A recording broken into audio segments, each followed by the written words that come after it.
you own an apartment or you're probably looking into buying one, you've heard of terminology such as sectional title, sectional property, georeferencing, and 𝗁𝗲𝗍𝗂, and are a bit confused on what this means for you. Well, worry not. My name is 𝗁𝗍𝗀𝗶𝗀𝗄𝗏, an advocate and consultant here at Sectional Title Advisory Centre, where we try and help you understand what this means for you and your property. We'll hear from all stakeholders in the field, whether advocates, developers, surveyors, and any other player in this game, to ensure that by the time you're buying an apartment or even owning an apartment, you know what that means for you. So for the first episode of a 3-part series, I'll be joined by a legal expert on the field, and I'll let him introduce himself. Thank you so much, 𝗁𝗍𝗄𝗏, for the opportunity to be here. My name is 𝗁𝗀𝗵𝗺𝗏. I am an associate at CM Advocates LLP. And once again, I'm happy and excited to be here with you today. Thank you, Hassan. So let's address the elephant in the room. Many people have owned apartments for years, even used subleases. Why is this such a big deal right now, this concept of sectional titles, and what does it mean? First, thank you, 𝗁𝗍𝗄𝗏, for the question. That's a very important question to begin with because remember we had the Sectional Properties Act of 1987. And what this act basically meant is that you could own, what sectional property means, as an individual, you can own a unit. You can own a unit within a certain building, either a flats and all that. So this act was the one governing how one could own, how it could be managed and all that.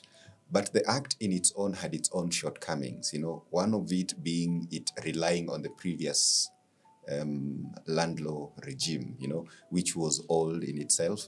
And then basically the other thing is you would realize that individuals who are owning this sectional title the subleases did not have direct control because control was being done by the management company. Yes. So in terms of decision, it was being tied, The other issue would be, for example, if I wanted to take a loan, I wanted to go to a bank and take a loan, I could not do it without going, to get the consent of the vendor or the developer.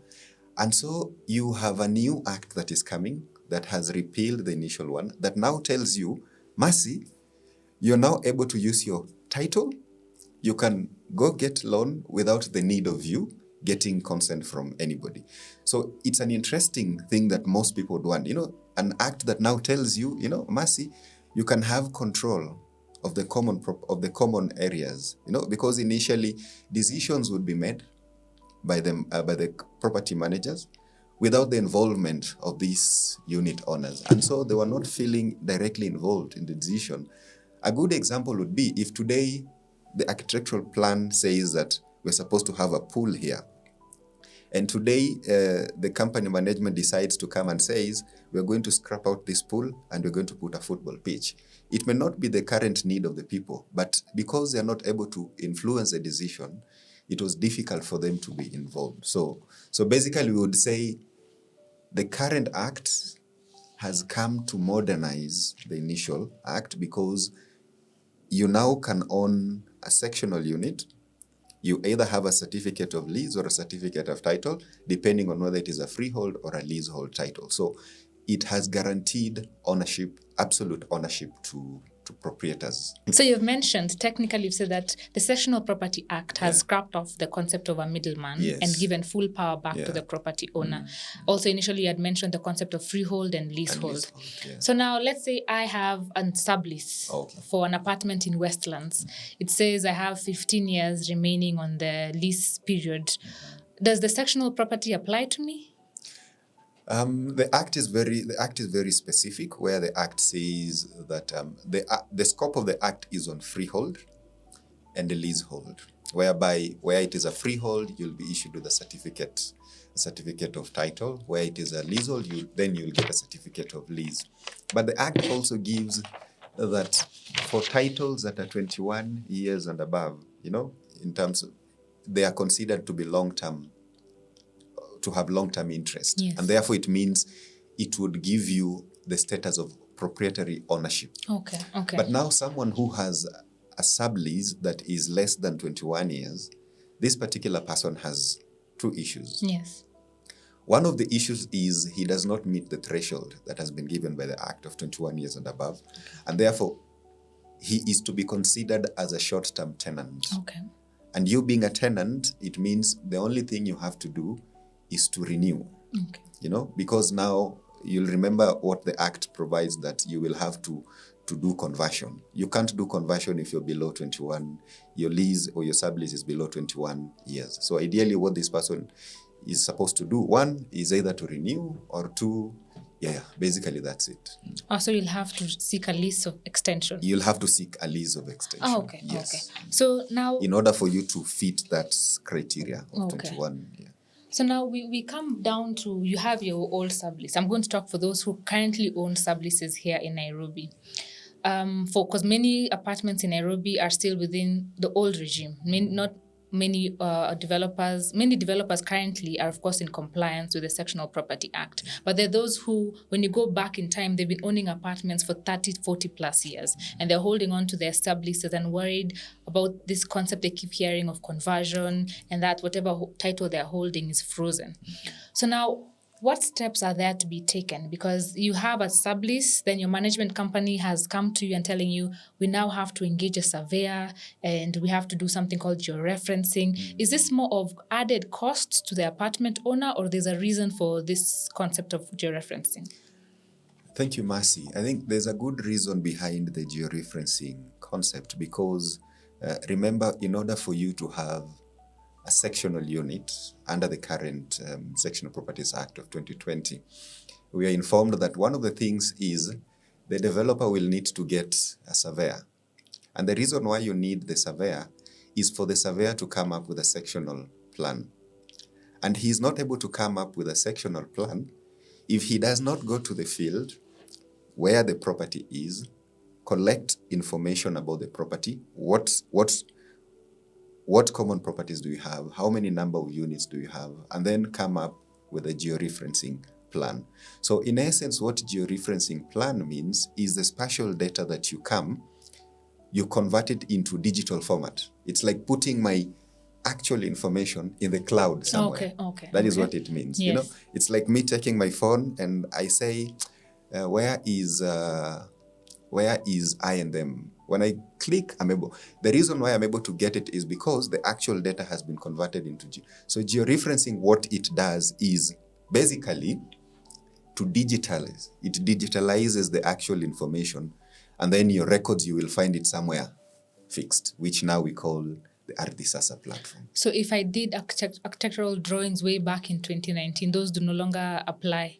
No, they will not apply, because the law has now changed. Yes. That's why we are saying, if you look at the previous Sectional Properties Act of 1987 and the current one, the intention of the current one is to ensure that, one, the proprietors have absolute ownership. Yes. And you can only have absolute ownership through the conversion, basically updating the records, like you're getting the georeference register, an online register where your information is going to be fixed there. Yeah. Now, you've also mentioned a concept which I know many have had, digitization. Yes. We know Nairobi is currently doing digital updating of data and all that. So this term, 𝗲𝗽𝗃𝗃𝗃𝗏, whether you're a Kenyan or a foreigner who is interested in property in Kenya, what does 𝗲𝗃𝗃𝗃𝗏 exactly mean, and how do I go about ensuring that do I have to be on the platform for me to do any transaction on it? And do I also have to have an account on it, or how do I go about it, whether I'm a Kenyan or a local? Thank or you, a Kenyan or foreigner, sorry. Yeah. You see, I was telling one of my colleagues in the office that 𝗲𝗃𝗃𝗃𝗏 to me looks like a virtual lands office. Okay. Because if you go, 𝗲𝗃𝗃𝗃𝗏 is a platform where an advocate or a property owner, you can actually go into it, you log in, you create an account, you log into that account, and then you're able to access all the services from there. Okay. So with the digitalization, it means that I do not have to go and conduct a physical search from the lands office. I can do it on the 𝗲𝗃𝗃𝗃𝗏 platform. So in simple terms, 𝗲𝗃𝗃𝗃𝗃𝗏 platform is a platform that has been created by the ministry to assist individual or proprietors or developers or investors or financiers to be able to run land transactions on it. So it reduces human interaction, it enhances efficiency, it's also cost efficient. So there's a lot about the 𝗲𝗲𝗄𝗏 platform. So now you've mentioned the concept of registering an 𝗲𝗲𝗄𝗏 account. Is it something that takes a while to register? Do I need constant feedback from the ministry, or do I need an advocate to do it? Because if I presume you're a local or even a foreigner, how do you go about it, and how long does it take to register an account?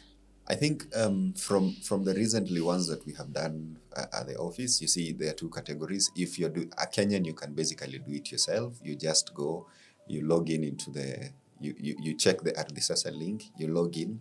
It will give you what you're supposed to put, for example, your ID, your phone number, your email, as well as your passport photo. If you don't have an ID, then you can use your passport being a Kenyan. But now, what I have seen for the foreigners can also have an 𝗲𝗲𝗄𝗏 account. But now what would be required from them is, because we'll need to verify your identity and your documentation, so most times we request them to initiate the transfer, to initiate the registration, give us the reference number, and then we do the rest for them. In most instances, for the foreigners, it would even take a maximum of 14 days. But if you have an advocate to do it for you, it takes a shorter period of time. Okay, so let's say I'm a person who's looked for apartments. I've recently found one in the hub of Westlands, for example. I am told sectional titles are out, or even the development is finished and the sectional titles are out. How does the process of transfer look like? What exactly are the pertinent steps to be taken for a transfer to actually be successful? Okay. You see, the purpose of the Sectional Properties Act is to give ownership to proprietors or to unit owners. And you see, at the time, usually what you do is you have a mother title. So this mother title is not divided in any way. It is just one mother title.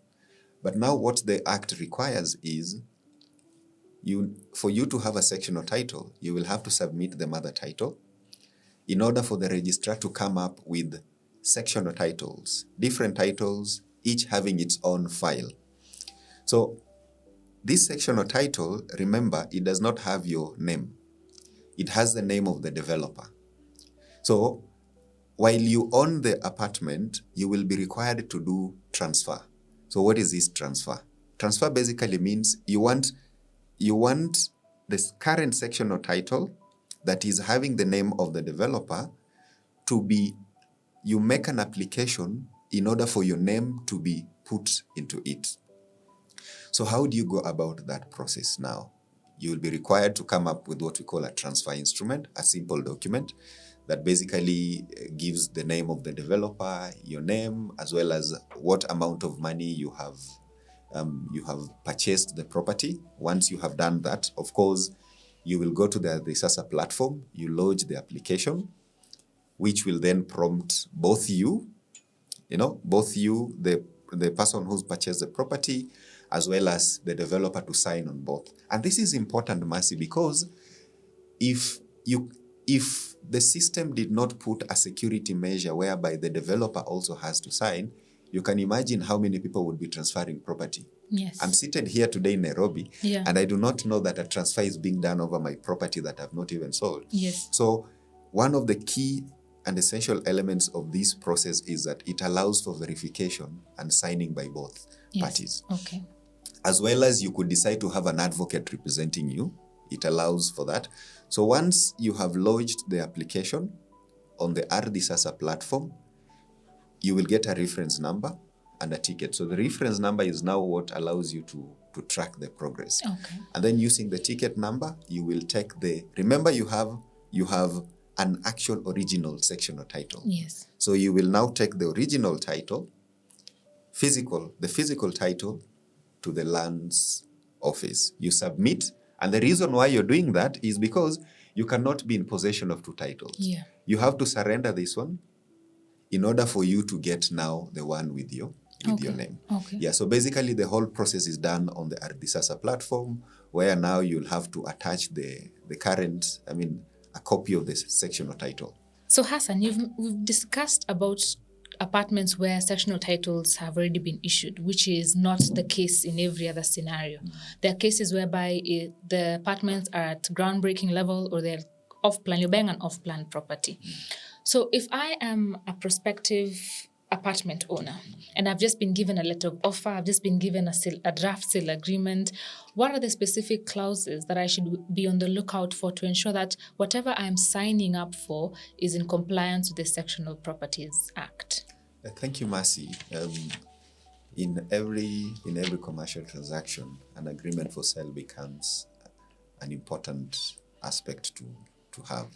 And if I have an offer letter and an agreement for sale, and I know I'm purchasing a property off plan, the essential things that I will consider, one is to make sure that there's a guarantee in the agreement for sale that I will be issued with a sectional title, because what shows ownership is a title. Yes. That is one.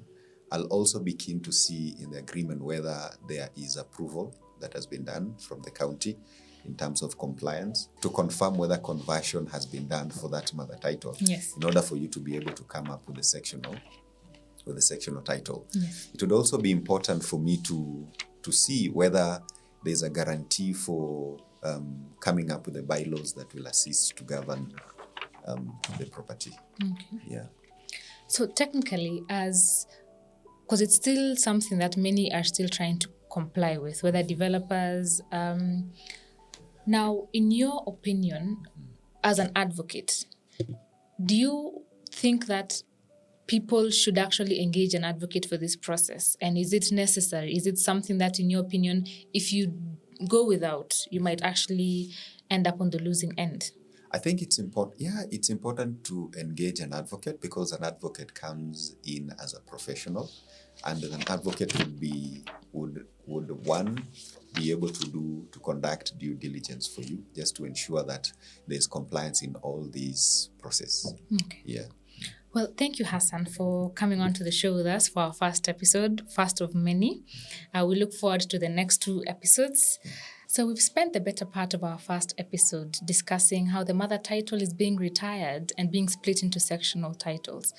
But what happens if you have been an apartment owner for the last 10 to 15 years and you hear the government talking about retiring your sublease, and you're now worried about what that means for you and for your property?